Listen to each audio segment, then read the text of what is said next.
I just wanted to ask you really quickly.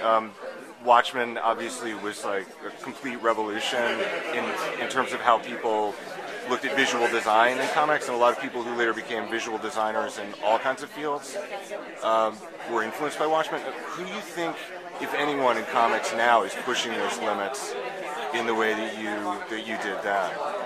That's a very difficult question for me to answer, and I don't know that I necessarily push the limits kind of stylistically. I mean, I deliberately drew it in a very accessible, pretty kind of standard comic book style. That was important to it. I think it was the content of the story and the way in which we approached the material. And I have to admit that I can't, off the top of my head, think of anybody who I would say is doing something that's similar today. I mean, I think that you need to look probably towards independent comics and towards stuff that's being published on the internet, first of all, because I think the major comic companies, really, to make money, have to fuel the demand for the kind of material that's already out there. And do you recommend any independent or internet comics off the? I know I'm putting you on the spot. No, I mean, you are. I can't think of any off the top. That's fine. The most striking graphic novel that I read recently was a thing called Alan's War by a guy called, I think, Emmanuel Guibert, and it's published by First Second Press. Cool. And I thought it was a wonderful autobiographical story. I'll definitely check it out.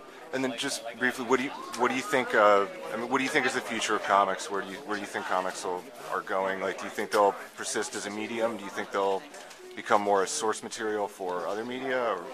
I think the comic will persist because it's a basic form of communication, words and pictures. You know, if people try and write you directions or give you an instruction or show you how to work an object, it looks like a comic strip. You know, so I think the form is I mean, ever since cave paintings, it's a natural way to express human thought and to express narrative as well.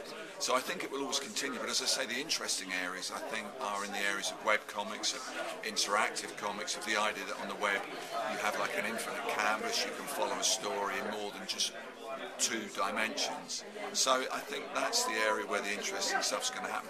Plus, I think people will always want beautiful objects. They'll want nice books. They'll want things that they can own, and things that they can hoard, and things that they can look at. So I think comics has got a good future. I can't ever see the medium dying out, and I think it would be a dreadful shame if it did just become, you know, like a seedbed for future Hollywood blockbusters. I'd regret that if that happened. Yeah, we all would. Yeah.